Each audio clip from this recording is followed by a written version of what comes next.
Of all the questions I've been asked, that is by far one of the more interesting ones. I could see myself make that a retirement plan, relocating to to Liverpool. For those who don't know, I'm a huge Liverpool fan. Love the city as well, and I'm seeing this as an absolute win, especially if I retire. Then I would love to live in Liverpool, watch all the games, be an in-game DJ. Oh, I would love that so much. Wouldn't even need a big paycheck. No. I mean, if I get to attend all the games and stuff, just keep me afloat with food and housing, and I'll be happy to do it. Oh, Liverpool, here's a pledge for me. I'll come if you do actually ever ask me to do that. Let's make it a retirement plan, because right now I'm probably a little bit too busy.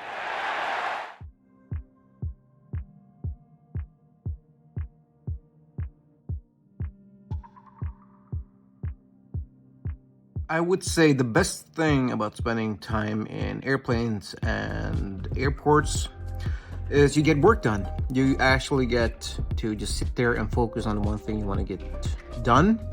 Plus, you also know you're on your way to somewhere, even if it's just going back home or going to a place you've never seen before or a place you love. It's just great. What's not great is the sheer amount of time it takes, because I live in freaking Narnia. It takes a lot of time to get anywhere. So, yeah, that's not good, and that means I have to spend time away from my daughter and stuff. Now she's big, she's like a grown-up person, so it's less of a problem now than it used to be. But yeah, it's basically, it's just the time. It just takes a lot of time, and yeah, that's probably the worst part. But still, freaking love it, don't I?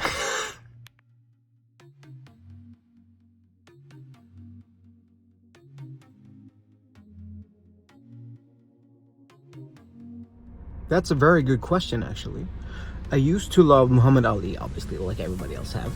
But also, I thought Lennox Lewis had such a fluent and I don't know, he just had a cool style to his boxing. So I would definitely love to learn something from Lennox Lewis, because he was amazing, if you ask me.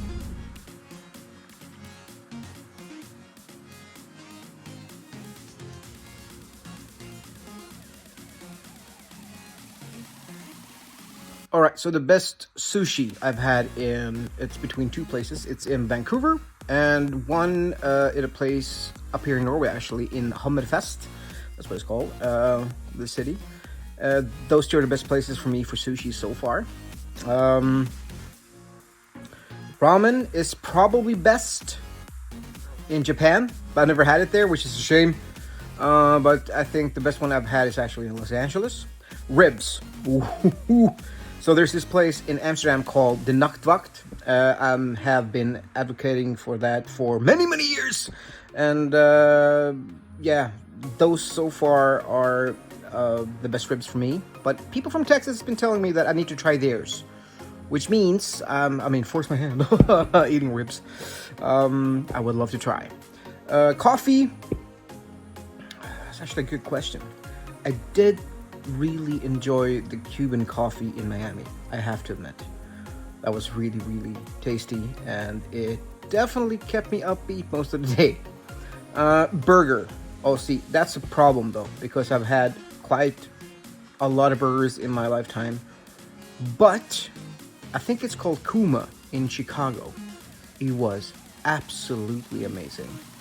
And this random cafe I was at many years ago in Sweden had a fantastic burger as well. So, yeah.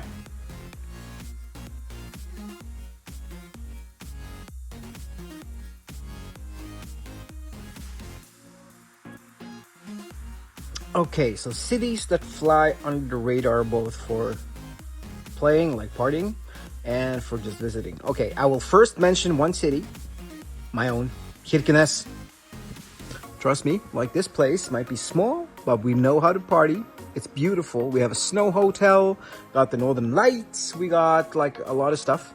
So I'm pretty sure that people would enjoy it. And yeah, it is especially beautiful in the winter. But the summertime as well, we have 24-hour sunlight. It definitely makes you want to party. So if you want to join in the summertime madness that we have here, be sure to expect a jet lag no matter where you're from, just because it's going to be 24-hour bright outside. That's just how it's going to be. Yeah. Two.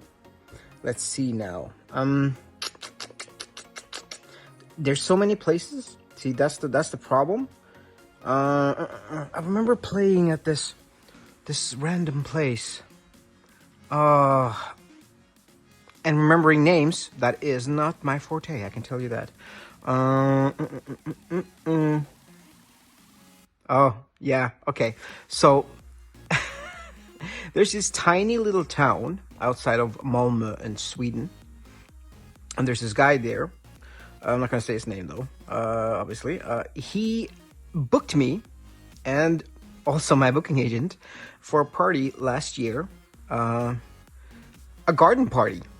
Just for, I think it was his birthday celebration or his wife's. And they just had, it's a beautiful little city, or a little town. And it was really fun to play there. It's a kind of a weird story. I don't do a lot of those garden parties, I have to admit. But yeah, no, that one was pretty cool. And let's see now. Like in the beginning when I was playing a lot of places, it was kind of weird because I can't really remember all the names. I remember all the gigs and I remember all the places, but remembering the names is a whole different thing. But there's a place in Tunisia as well, outside of Tunisia, that was really cool. There was this place in Moldova in the mountains, I think. It was really, really, really awesome. We drove for like 2-3 hours as well through the mountain passes and stuff. I think it was Moldova. Macedonia?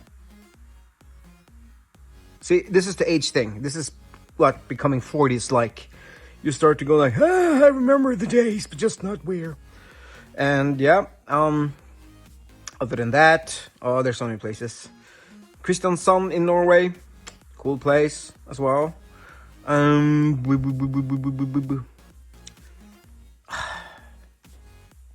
yeah, I was gonna say Ottawa. Yeah, Ottawa. I'm not sure, maybe it's a huge place where a lot of people like to go partying, but like I love that place. I love the people, I love the city, I love the parties over there. Hey, you might see me moving to Ottawa one day. You never know.